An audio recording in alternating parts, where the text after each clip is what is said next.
अलवर की कृषि उपज मंडी में जिंसों की चोरियां लगातार हो रही हैं। जनवरी माह से अब तक लगभग 20 लाख का चना और ग्वार चोरी हो चुका है। ऐसे आक्रोशित व्यापारियों ने केडलगंज व्यापार संचालन समिति के बैनर तले गेट बंद कर प्रदर्शन किया। साथ ही सांकेतिक रूप से 1 घंटे तक कारोबार बंद रखा।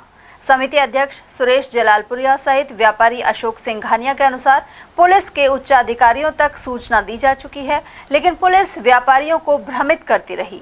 साथ ही अब भी चोरियों का खुलासा नहीं हुआ तो अनिश्चितकालीन मंडी बंद किया जाएगा। माल की चोरी का खुलासा हो, खुलासा हो, खुलासा हो, खुलासा हो। माल की चोरी का खुलासा हो, खुलासा हो, माल की चोरी का खुलासा हो, खुलासा हो। कृषि उपज मंडी में जनवरी माह में बहुत सी चोरियां हुई। उसके लिए हमारे व्यापारियों में लगातार रोष रहा, क्योंकि सांसद के चुनाव आगे थे तो हमें ये बात का बार बार आश्वासन देते हुए कि पुलिस फोर्स चुनाव में लग रही है, व्यस्त है। उसके बाद हमने करीब 3 बार सरकार को, प्रशासन को चेतावनी दी कि हम मंडी अनिश्चितकालीन के लिए बंद करने जा रहे हैं। पर जब भी हम बंद का आह्वान किया तो कभी वन मंत्री हमारे संजय जी शर्मा साहब, कभी प्रशासन महोदय की संतुष्टि के बाद हमने हमेशा उसको टाल दिया।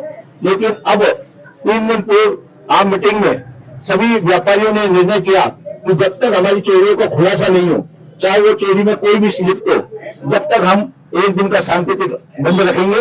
उसके लिए आज बंद है, उसके बाद अनिश्चितकालीन बंद करने का निर्णय भी लिया जा सकता है। चोरी गोडाउन में जनवरी से चालू हुई है और लगातार चोरी होती जा रही है। प्रशासन को खूब कहा है और हमने एसपी को, एडिशनल एसपी को, आईजी को, डीआईजी को, सबको हमने खूब संपर्क किया है। उन्होंने खूब आश्वासन दिया है। कभी नेता मना कर देते हैं, कभी किसी का दबाव आ जाता है, इसलिए हड़ताल कैंसिल हो जाती है। अब हम लास्ट में आईजी से मिलने गए थे। आईजी के यहाँ हमको पता लगा कि इन्होंने कोई इंक्वायरी नहीं करी। इन्होंने पुलिस इंक्वायरी के अंदर ये बता रहे हैं कि शायद इनकी चोरी नहीं हुई, ये तो क्लेम देने के लिए बैठे हैं, जो एक सरसा गलत है। जबकि आईजी साहब ने एसपी साहब को ये निर्देश दिए हैं कि चीफ पार्टी झूठ बोल रही है, सामने वाला है, इसका खुलासा होना चाहिए। फिर भी कोई कार्रवाई नहीं हो रही है। बार बार ये कहते हैं, किसी को तो ये कह देते हैं कि हम बहुत नजदीक पहुंच गए हैं और किसी को कहते हैं कि अभी हमें कुछ सुराग पता ही नहीं लगा।